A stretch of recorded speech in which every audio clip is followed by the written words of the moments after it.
This is your family's first and most important line of defense against Mother Nature. When she strikes, make sure you call the people that I trust, my family and friends at Exterior Home Solutions. We're there at Kane and Brett Hubs, Volquest.com. Your 2-minute drill action is Tennessee on the practice field on this Wednesday, and then Tennessee bringing to the podium to meet with the media offensive players, offensive coordinator Joey Halsley, Nico, a couple of those transfer offensive linemen, Jake Merklinger. A lot of talk about Nico and leadership. We've talked about it for weeks. It's very, very clear that that's been the message to Nico, and the continued message from Nico is you got to lead this offense. Yeah, and I think he's got to lead it in his own way, right? He is not the Dylan Sampson that's going to get the offense or the entire team together and be the raw guy before games. He's not, Cooper Mays or Brent McCoy out of wide receiver. He's Nico Iamaleava. He is not a super outspoken guy, but as Joey Halsley pointed out on Wednesday, he sees something in practice he doesn't like, he gets everybody up, addresses it, and moves on. And that's kind of the first step. But no, and when he met with us, he said that's something I've got to take steps in. I felt comfortable doing it with my position group and really the offense last year.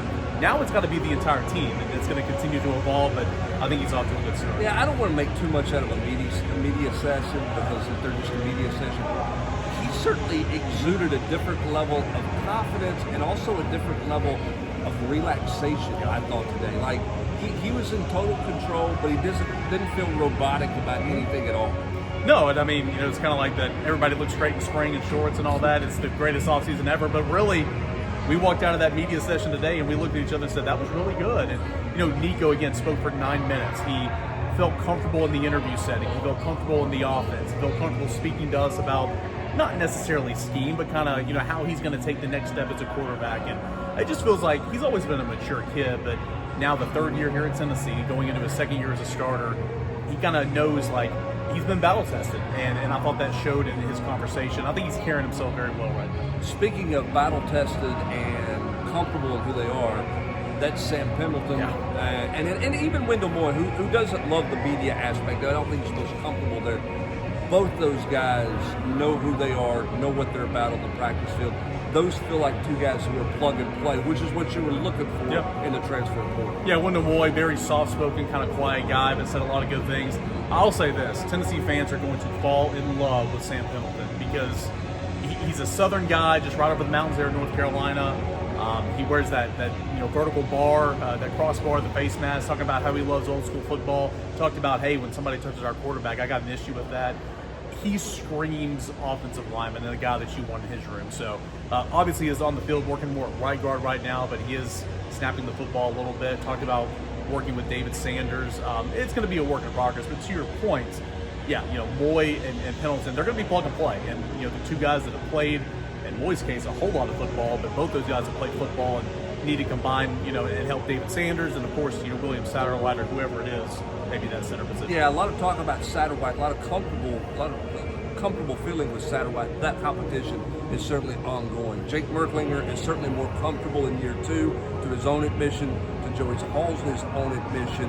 I think the bigger takeaway for me with Joey Halsley is about what they've got to do to get back to who they are. And so much talk about not necessarily batting 1,000, Eric, but they've got to hit on a lot more plays than what they hit on the year ago. Yeah, I mean, I can promise you, as frustrated as fans are at times watching this offense or anything, and we point out things. I mean, the coaches, they understand, they know. And you said this about Josh Heupel, like, sure, he's protective of the scheme, but he's not open to trying to get input to better his product, right?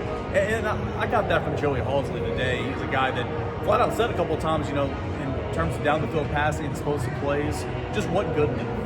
And I think they're taking some steps this spring to try to correct all that. So, again, this whole media session, it's a Wednesday in spring practice. Everything's great, but a lot of good vibes here. Yeah, certainly. Everything was great, but nobody was anointing anything. I thought Joey Halsley is much more calculated about, hey, we got to see guys perform. It's not just about how pretty you look out there. How does it translate when you get in front of the crowd, under the lights, all those things, when talking about the next step from Mike Matthews and all these other guys in there as well. On the practice field, Tennessee's still a little bit banged up, still a little bit cautious with guys. I think they'll be that way through this week. We'll see how full speed some of those guys are when they come back off of spring break. I thought one note today we noted an observation. Much more walk around for Tim Banks, which is a little bit different for him on the defensive side. I think he seems to be enjoying it. He's spent a lot of time with each individual group position during individual periods, which he's never done in his tenure. No, he's never done that, and that's why you bring in a guy like Alan Williams, who's coordinated NFL teams and has so much experience. You got the trust factor there to where Tim Banks isn't going to walk up to Rodney Gardner and tell him how to coach the defensive line, but to be able to spend some time over there and kind of understand what it's like, same with linebackers, I think that is always a good thing when your coordinator is freed up to do that. Josh Heupel doing that on offense a little bit, over the years as well. Yep, certainly has. More coverage of football throughout the day today. We got baseball, we got recruiting, we got basketball, all kinds of stuff going on as we get ready for the SEC tournament in Nashville. Big weekend baseball tilt as well. Lots of stuff happening at Volquest. That's going to do it for this edition of the 2-Minute Drill. He's Eric Kane, Brett Hobbs. Have a great rest of your Wednesday, everybody.